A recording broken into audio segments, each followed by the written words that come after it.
Hello and welcome back, everyone, to Heart of the Swarm, StarCraft 2 Zerg campaign on Rocket Rabbit Commentaries, and in this episode we'll be doing the first half of Waking the Ancient. That is a maw. That is the maw that we have to feed.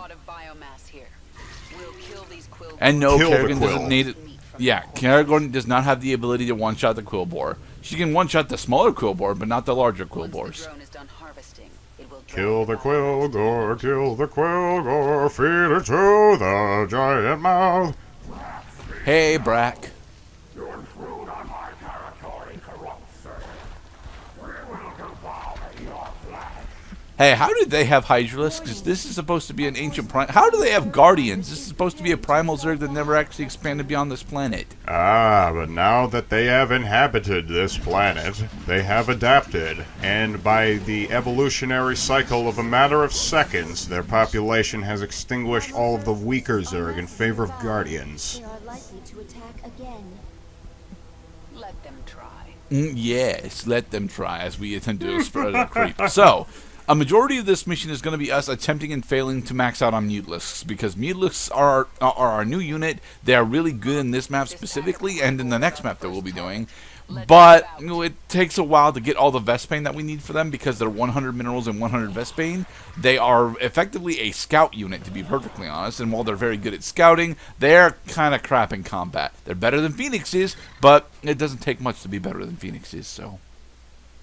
I think we may have arrived at the Wings of Liberty optimized dominant strategy moment where we realize we're not really doing anything different except satisfy the conditions of whatever stupid level characteristics the fucking game puts us on. Kind of, sort of. Like, a majority of, as I've already stated, like, multiple times throughout the playthrough, a majority of Heart of the Swarm is balanced around Kerrigan herself, as opposed to the army composition that she can build. So, Kerrigan, oh, hi, Dahaka. So, Kerrigan has the ability to go and do most of the missions that she does by herself. The next one, we don't get access to Kerrigan, and we have to defend her for a long-ass time, so...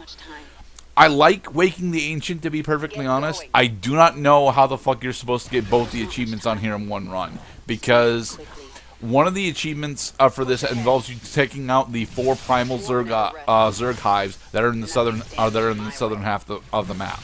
And although it is definitely possible to do that in theory, I'm not entirely sure how you manage to do that and still accomplish the mission. Like, you'd have to like focus down the first 2 with a Zergling mass, and then attempt to tech up afterwards with either Hydralisks or Mutalisks when you get access to enough Vespane. And Vespane, despite there being a lot of Vespane nodes on the map, gathering Vespane is going to be the bane of the run, to be perfectly honest, because we don't really get access to accelerated Vespane until after this mission, I think, because after this mission, Kerrigan should have enough levels to get automated Vespane extractors, which is the go-to upgrade that I go for each of the three campaigns. Strikes me that Vespane, because it's a finite resource and because the unit cost can be... Well, the unit cost is supposed to be more reflexive of multiplayer characteristics, which I think is where it falls to pieces in campaign. They very selectively choose your Vespane dumps, because Vespane is a pain in the ass to get. Out with it. And there aren't all that many, there aren't as many base structures available in the campain. Yeah, you can't expand. How the hell you can expand, for the record. In a majority of the maps, there is a relatively free expansion that you can pick up. Finding it can be a bit of an issue. In this mission, it's not. It's just to the direct south of us. You can even see it on the mini map, but it's currently got dudes in it, so it would be a bit difficult for us to take it right now. Yeah, the campaign is definitely screwing with like if you came into this with a multiplayer mentality, which I'm sure a lot of people might have, you'll notice that your habits of expansion and aggression are going to come in conflict with the map conditions. Case in point, instead of building bases, the game wants you to pick up these little gas canisters. No, well, not gas canisters. We're trying to pick up the Kilgore meat in order to feed the Ancient. But Right, on the path Yes. to completing the broader objective, we gather the materials that build the army that kill the dudes and destroy the structures. We must move Yeah. quickly if we are to secure their biomass. Yes? All right, Kerrigan, fight the Ultralisks. Also, that's a lot of that is a lot of a Primal Zerg. It's over with. That's a lot of mass. Nothing stands in my way. Kerrigan, you're going to need that respawn there. Yes, she is, because I pulled too many at once. Heh. Oh well. 60 seconds can feel like quite a long time. It's In short. any RTS, it can. At least if you're good at RTS. I am not good at RTS, so 60 seconds goes by relatively quickly in my perspective. But 60 seconds of penalty takes longer than 90 seconds of cooldown. yeah, it does. All right, max out on drones in order to maximize our mineral mining, because again we should be showing off how good Mutalisks are on this map, and we will get to that in the second part. But right now, nope. Vespine at maximum efficiency. I know, Isha. I'm trying to do that. I don't have my second one up yet. Right, efficiency. Start building. StarCraft. Can't get rid of me that easy. Huh. So it's new in the world of cloud as we intend to continue on through Waking the Ancient. Well, I've developed a knack for Pokemon Go, as it turns out. Oh A yeah. knack, you say? Yeah. Starting in that game is fun, but I could see that, the broader grind actually having a relatively, moderately complete Pokédex is going to dramatically slow down your, how shall I put this? The beeps and boops of leveling up, getting new shit, getting lots of crap. Yeah, those will eventually taper off, I see. Right now, it's pretty fun. Yeah. Pokemon Go's got the problem of when it originally launched, it was an absolute global success, despite the fact that it had exactly one gameplay loop on it. So it has gotten better since then, but only slightly better. Very specifically, the expansion of the Dex is not what made Pokemon Go better. What made Pokemon Go better was the introduction of additional social features. Yeah, like Pokestops. Pokestops are freaking dope. Pokestops were in the game at launch. They make it so that you actually want to go out and play Pokemon Go, as opposed to just sit at home doing the grind forever. Well, I mean, if you're just doing the grind, just standing in a circle, you ain't gonna get nothing done. You gotta move. You can get plenty done that way. I mean, you got to go to the bus stop if you want to see the mural that you spin it around and around. It gives you the Pokeballs, the antidotes, the berries, and the other good stuff.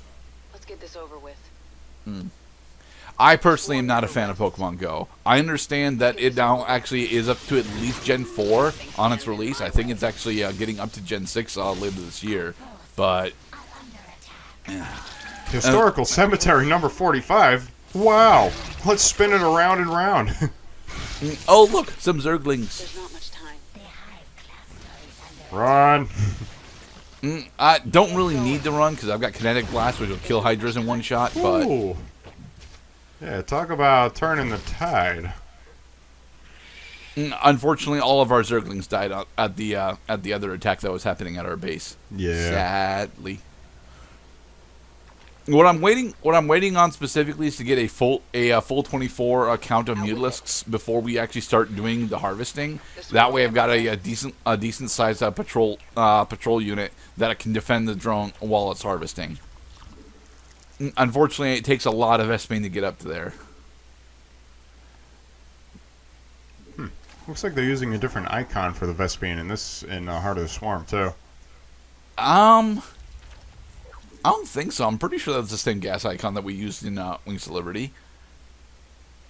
It's a different icon than what it was in StarCraft 1, sure, but Well, StarCraft, that it was like a green glowing dot, as I recall, just kind of like a star, a gaseous in star, StarCraft 1, it was actually a gas canister, at least for the Terrans. or a gas planet. And for Protoss, it's a gas cube, and for Zerg, it's a gas orb. Cube. geometric. We are nearing the point where massing mutas is done so that we can actually start harvesting. Yes, measuring angles is not really the forte of the Zerg. Addition and multiplication are definitely strong suits. Now, multiplication explicitly, but... The multiplicative effect of creep bonus.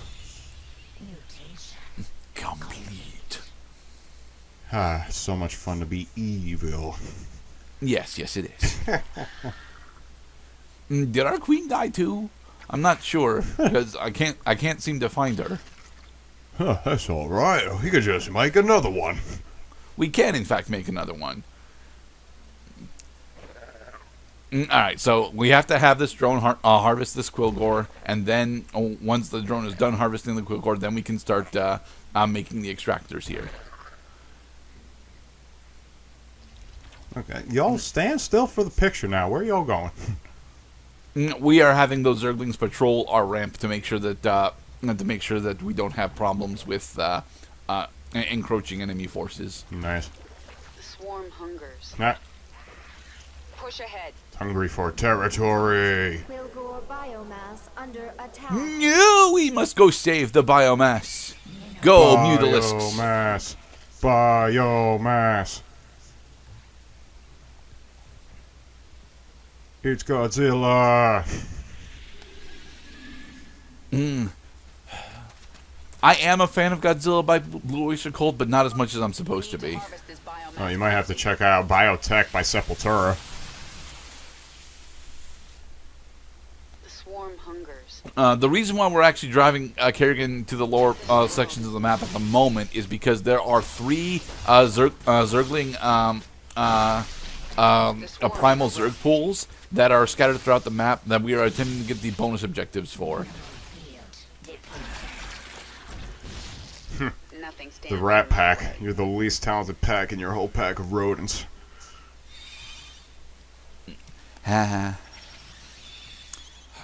ERB's last big one was the Viking King versus King Arthur, right? If I watched my subscription feed anymore, I might be able to answer that. I thought when they did Sigmund Freud versus Mother Teresa, I might have actually like half pooped myself, thinking like, wow, because I was one step away from my suggestion. I wanted to be Ayn Rand versus Mother Teresa because they're both women. That wouldn't have been as good, honestly.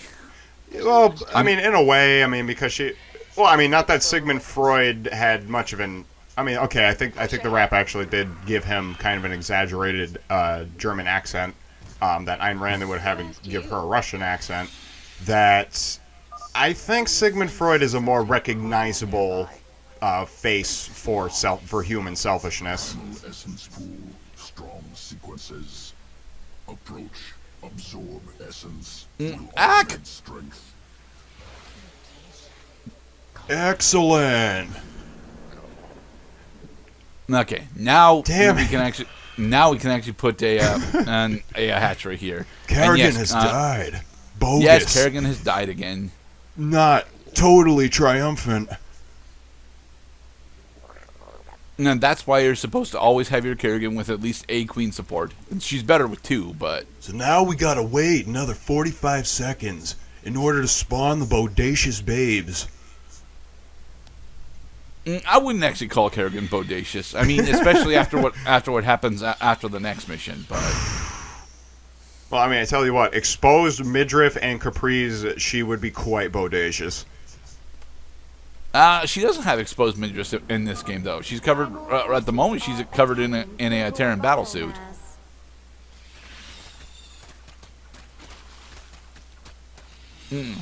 My mutas are flying over hostile territory like idiots because it's the closest.